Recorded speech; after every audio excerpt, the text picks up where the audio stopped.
2026 সালে পুরো বিশ্ব যেন যুদ্ধের খেলায় মেতে উঠেছে। একের পর এক সংঘাত, হামলা ও পাল্টা হামলার খবর প্রতিদিনই সামনে আসছে। এই উত্তেজনাপূর্ণ পরিস্থিতিতে পিছিয়ে নেই পাকিস্তানও। আফগানিস্তানের রাজধানী কাবুলে বিমান হামলার অভিযোগকে ঘিরে দুই দেশের মধ্যে নতুন করে উত্তেজনা তৈরি হয়েছে। তালেবান সরকার যেখানে বড় ধরনের বেসামরিক হতাহতের দাবি করছে, সেখানে পাকিস্তান বলছে তারা কেবল নির্দিষ্ট সামরিক লক্ষ্যবস্তুতেই হামলা চালিয়েছে। এই ঘটনার ফলে এশিয়া জুড়ে উদ্বেগ ও অনিশ্চয়তা আরও বেড়ে গেছে। কাতার ভিত্তিক সংবাদ মাধ্যম আল জাজিরার এক প্রতিবেদনে বলা হয়, আফগানিস্তান অভিযোগ করেছে যে পাকিস্তানের সামরিক বাহিনী রাজধানী কাবুলে মাদকাসক্তদের চিকিৎসার একটি হাসপাতালে বিমান হামলা চালিয়েছে।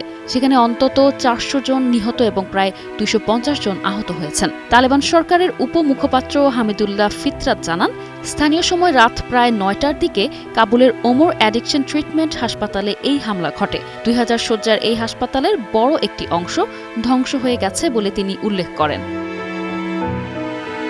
বিশ্বের নানা প্রান্ত থেকে রেমিটেন্স লেনদেনে নগদ নিয়ে এলো হার না মানা হার অফার। সর্বনিম্ন 10,000 টাকার রেমিটেন্স নগদে পাঠালে স্বর্ণের হার জেতার সুযোগ। তিনি আরও বলেন, উদ্ধারকর্মীরা ঘটনাস্থলে কাজ চালিয়ে যাচ্ছেন। আগুন নিয়ন্ত্রণে আনার পাশাপাশি ধ্বংসস্তূপের নিচ থেকে নিহতদের মরদেহ উদ্ধার করা হচ্ছে। ইতোমধ্যে হতাহতের সংখ্যা ভয়াবহ আকার ধারণ করেছে এবং তা আরও বাড়তে পারে বলে আশঙ্কা করা হচ্ছে। স্থানীয় টেলিভিশনের ফুটেজে দেখা গেছে, দমকল কর্মীরা ধ্বংসস্তূপের মধ্যে আগুন নেভাতে প্রাণপণ চেষ্টা চালাচ্ছেন। ওই হাসপাতালের এক নিরাপত্তারক্ষী জানান, হামলার আগে তিনি আকাশে যুদ্ধবিমান টহল দিতে দেখেন। তার ভাষ্য অনুযায়ী আশপাশের সামরিক ইউনিট অবস্থান করছিল এবং তারা বিমানটির দিকে গুলি চালালে বিমানটি বোমা নিক্ষেপ করে, যার ফলে ভয়াবহ বিস্ফোরণ ও অগ্নিকাণ্ডের সৃষ্টি হয়। তিনি দাবি করেন, নিহত ও আহতদের সবাই বেসামরিক মানুষ। অন্যদিকে পাকিস্তান এই অভিযোগ সম্পূর্ণভাবে অস্বীকার করেছে। দেশটির পক্ষ থেকে বলা হয়েছে, তারা কাবুল ও নানগারহার অঞ্চলে শুধুমাত্র নির্দিষ্ট সামরিক স্থাপনা লক্ষ্য করে হামলা চালিয়েছে।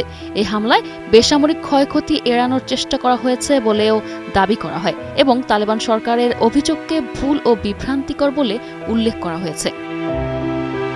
শেষ পর্যন্ত এই ঘটনার সত্যতা নিয়ে দুই দেশের পাল্টাপাল্টি বক্তব্য পরিস্থিতিকে আরও জটিল করে তুলেছে। একদিকে বেসামরিক হতাহতের ভয়াবহ দাবি, অন্যদিকে তা সম্পূর্ণ অস্বীকার। সব মিলিয়ে প্রশ্ন উঠছে, আসলে কি ঘটেছিল কাবুলে সেই রাতে? আন্তর্জাতিক মহলের দৃষ্টি এখন এই ঘটনাতেই নিবদ্ধ। বিশ্লেষকরা বলছেন, যদি দ্রুত নিয়ন্ত্রণে আনা না যায়, তাহলে এই সংঘাত আরও বড় আকার ধারণ করতে পারে। নিশা আলম, নিউজ ডেস্ক, 21 টেলিভিশন।